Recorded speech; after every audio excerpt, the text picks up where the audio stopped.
Hey everybody, welcome to the Multifamily Legacy Podcast. I'm your host, Corey Peterson. So excited that you're ready to roll, man. Let's get into some multifamily legacy wealth stuff. Let's try to find some of that sunsets and palm trees today. You can make your life whatever you want. You can choose to be happy. You can choose to be sad. Most of life is a choice, at least with your attitude it is.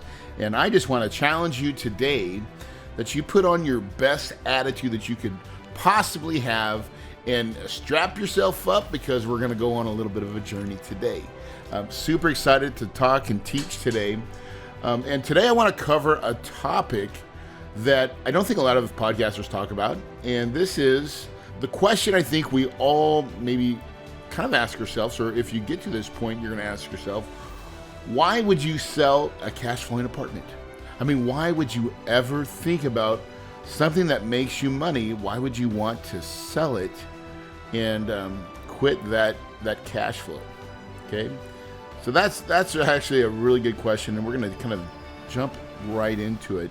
But before I do that, want to thank everybody who's taking the time to go to iTunes and leave some 5-star reviews. The last time I checked, we're at like 540 written reviews. That's amazing. That is absolutely amazing. So if this podcast leaves value, subscribe, like, share, push this thing out. Get other people to know and learn about it, because I love sharing the message of multifamily. Okay, so why would you sell a cash flowing apartment?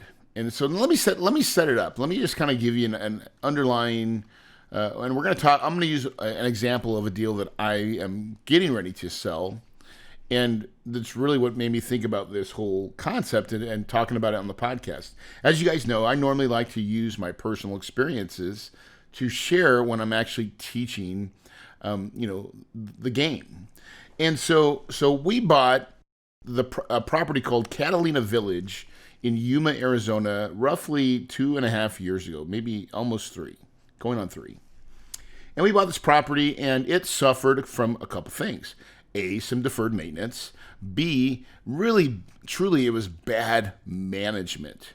And what they had done is they had allowed seasonal leases to come in, because Yuma is an agricultural hub. So, that's where most of the lettuce and a lot of the produce that we get comes from Yuma. And so there's a lot of migrant workers that come in for the season, which is typically 9 months out of the year. And in the summertime in Yuma, it's super hot, so no one shows. They're gone. And so are the leases. And so this income was terribly fractured. In other words, in those 9 months, it was pretty good. But the rest of the other months, the next 4 months, were terribly bad. And so anytime you have a disparity in income, there's banks don't like it. And it really is just one of those hard things to do. You just don't want a property that operates like that. It's hard to operate out of that type of model. And so the question we ask ourselves is, can we make and put full-time tenants? Is there enough demand and people that want to live in Yuma, Arizona, that will live and stay there year after year after year? And so we looked at the demographics and we said, yes, there is. And so we did our business plan, right? We didn't renew the corporate leases. If we did a few, but we said we'll only renew if you do a 1-year lease, right? Because that's what we wanted. We wanted yearly leases. We didn't want also to interrupt or kind of make our lease subservient to all these corporates. Because what happens if a company decides to go to another apartment, and 25 or 30 of those leases that come up, and they come up all at once? What if they leave? That's not good. And so we really wanted to get away from that a lot. And so currently this is 144 units. I think we only have 5 that are corporate leases. So we did the job. So here's the beautiful picture of this, is that we took a property that probably had an NOI of roughly $60,000 a month, something like that, 55, 60. In the summers, it was a little bit less. And in 3 short years, we are busting at the seams at roughly $90,000 a month. I think, let me do the math. And let's do it like that. Yes. So roughly almost 90. We'll call it 80. 85. 85 is probably closer, right? So $85,000 a month NOI is like, that's good. That's real money. And really $85,000 times 12, right, is $1,020,000, right? And you divide that by a 5.5 cap, that's $18.5 million of value. So we bought this property, Yuma, Arizona, Catalina Village. We bought it for $8.7 million. Okay, that's good. And been able to pay all investors. Everybody's happy. We are now looking with compressed cap rates, right? Because cap rates have gone down a little bit because interest rates have gone down a lot. And so now, and this thing's cash flowing. Like our payment is like $24,000. So if it's hitting $85,000, we're making $40,000, $50,000 a month, every month, net income. So on one hand, it's pretty damn good. Now I still have to pay my investors and stuff like that. But at the end of the day, we are making nice profit with this deal. Now, here's the question: is okay. So now you're at a point, and we're only 3 years into our loan. Actually, we're 3 years into the property. We refied last April with a Freddie loan where we got 3.63% rate for 15 years. A 15-year loan with 5 years of interest only. Okay, very favorable loan terms. I mean, it was right before COVID. We squeezed it in. And so now we're looking at something that we have a very good rate that we can give to somebody. So we're into this process, and we just went and visited the property. We're just kind of looking around, and the question I start asking myself is like, have we done it? Like,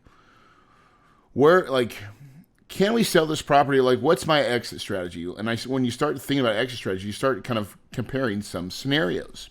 So scenario number one is, what if, like, we're making great income?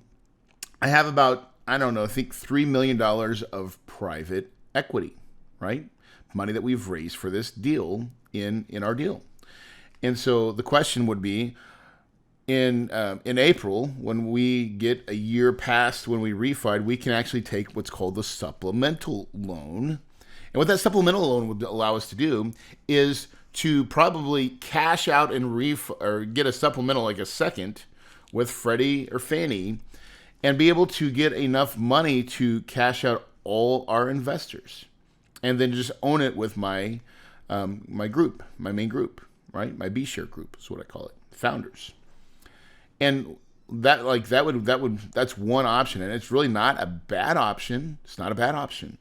But when I look at it from the income side of things, so we pay our investors a 6% pref, and to go from 6% to a bank loan. So in other words, if we're just going to refi and cash out them only, and let's say 6% pref at $3 million is $180,000, and basically, because when you get a loan, you're still gonna have a 3% or 3.5% loan. So theoretically, we could say we could cut that number in half, $90,000. We would create, just by refining and getting all our investors out, we'd create another $90,000 a year in passive income, right? That we would be able to share with our B-share ownership group. And really, that's pretty exciting. It's not bad. Now, but here's the other scenario. Okay, we don't get all the money out. And here's why you would maybe think about selling. So I'm going to do the math here. I think we can sell this property for $18 million. But let's water it down. Let's say it's 16. Let's say I double. Roughly double, right? So I own the property. Let's say we make $8 million. When we sell this property, we make $8 million of profit, okay? And that's probably after we've paid our investors off as well, right? So like, and given them all their pieces. So I'll have $8 million left over. Now, step number one, why would I do that? So in my ownership group, I have a 50% ownership of the B shares. So when we make $8 million of profit, I can I'll make $4 million, right? Corey Peterson will make $4 million. Okay, got that. That's a lot of money, by the way. Like, that's a big win. Okay, super excited if we can and pull this off, and I actually think we'll probably sell it for a little bit more. I think we can sell it for a little bit more than 16 million. I think we can get it maybe 18. So if we do this, and I make $4 million of profit, I'm just going to look at I'm going to be selfish and look at it from my side of the coin, and say, what is Corey going to do with his money? Okay. First of all, I'm just going to take $1 million and put it on the sidelines. I'm going to park it in cash. Okay. Secondly, I'm going to take $3 million, and I've got another project. It's my own project. It's the development project on land that I own in Georgia, where I'm going to develop another $7 million building. So I already have a plan for my money. And when I do that, I'm going to go in it as my own investor. Meaning, I don't have to share. I'm going to be the investor and the owner. So if I pay it 6 and 6 to my investor pool, now I have $3 million working, and like my investor money does. Well, that's 6% pref. Well, what is that? That's $180,000. Okay. A year just by doing that. So I just set myself up to make $180,000 cash flow. Okay, well that's more than that 90,000. It's actually double, right? Instead of doing the refi, and this is just on my side. Now, here's what's left though. When we sell this asset, we're not going to 1031 exchange. And why am I not going to 1031 exchange? Because I want to, here's my long-term goal, is I want to start buying properties with only Kahuna investments and no other partners and no other money people. I'm working on creating legacy. I want to become a family office. And so when we make big wins, we want to take our big wins and buy properties only with Kahuna's money, and I'm the only investor. That's we're setting ourselves up now. So if I take my put $1 million in the bank, take $4 million or $3 million and go invest it in one of my other own deals just for myself. Okay. Now what do I have left? I still have my partner's $4 million. Now I don't know exactly what they want to do, but I'm sure I can probably get. Let's say I can get half of that to say, hey, let's go into another deal. So that's $2 million available. And then I still have the $3 million of investor capital that I invested in the Palms originally as just passive investors. So now we have another $5 million out there ready to be placed. Now, so what do you think Corey's going to do? Corey is going to work his butt off to find another deal to make sure that we can put people into this deal, the new deal.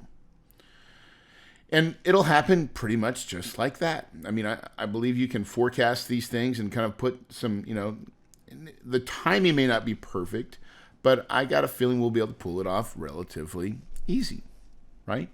Now, I'll have to look at a lot of deals to find a good deal. And here's the best part. I'm going to be selling hopefully to sell at a 5 cap.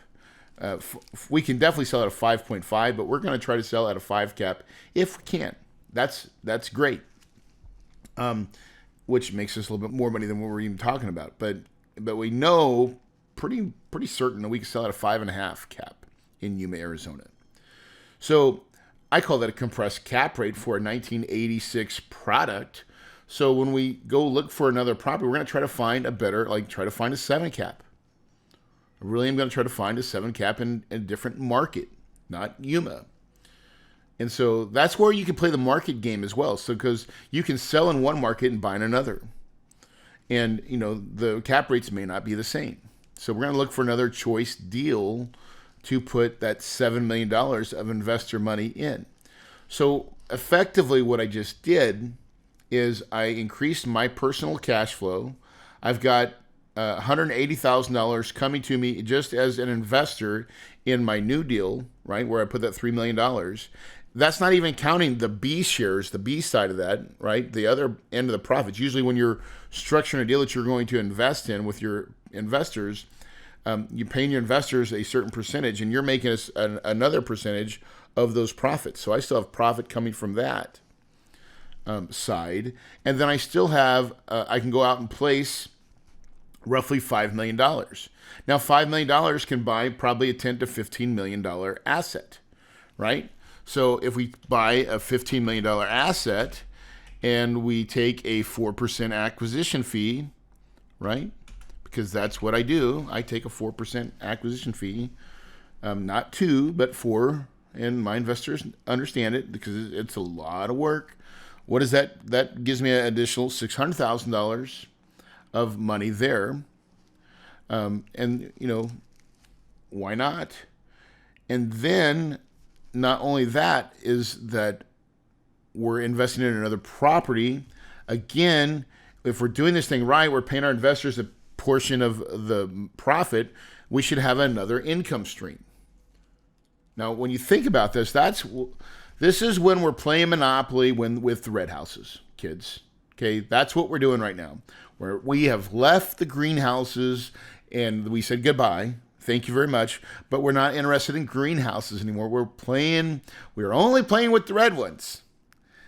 And I'm telling you right now, if that doesn't get you excited, if that doesn't like ring your bell and get you like, oh, that's real money. That is real money, my friends. That's legacy money. I bought a property 3 years ago that I'm going to make $8 million profit, of which $4 million is mine. Hello. Can I get an amen? Who wouldn't want that? Do you want that? Hey, listen, I want to invite you right now. If you want to get that kind of lifestyle, I would love for you to take me up on a wonderful offer of learning this wonderful game called Multifamily Investing. And you can start your journey now by going to kahunahq.com. And for $97 a month, you can get my Cash Flow HQ course. And it's a full-blown course, and you can just pay on it month to month, $97 a month, and learn at your own pace and speed.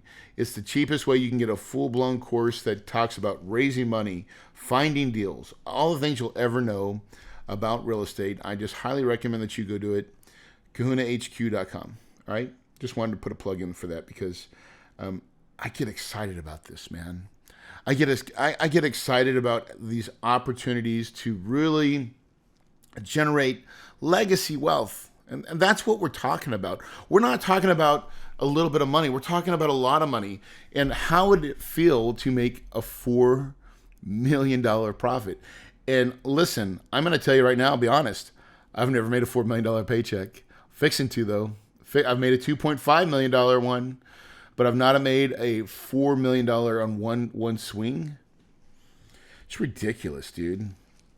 It's ridiculous. I'm already cash flowing all my assets, and I mean, it's a great life, but like, I want to make sure that you guys understand that it started with a dream, by the way. It started with a vision and a belief that I could do it. And then I just keep watering it, right? And just making sure that I was doing what it takes and learning and having good mentors in my life. That's what I've done. And then you put together award-winning teams, and lo and behold, you put yourself in action. And here I am, where I have a great asset. And when we'll do another podcast when we actually sell it, okay, just to confirm, and I'll probably put my HUD on the screen because I don't want anybody to like, oh, well, did he really make it? I'll just show you, okay? I'm not going to try to hide it. Listen, I'm not big on posting money because that's not who I am. But sometimes you got to show people that it's truly real, and that you like. It takes one. How many deals does it take to change your life? Just one. Just one deal can change your life, my friend, and change the game forever. Forever. Could you imagine being a 50% owner of a deal that you bought 3 years ago and be able to make $4 million? That's almost $1.3 million a year you made. That's sick, right? It's sick. And that's just one of 7 assets that we own. So the game of real estate, and so we're really going to get, and when we sell this property, it's going to be like, I call it a twofer. 2 for 1. I'm going to sell one asset and I get to buy 2 more. One for me, one with my investors. And I'm going to keep doing that every time I have a property, what I call mature. And as they keep maturing, I'm going to keep buying one for me and buying one with my investors.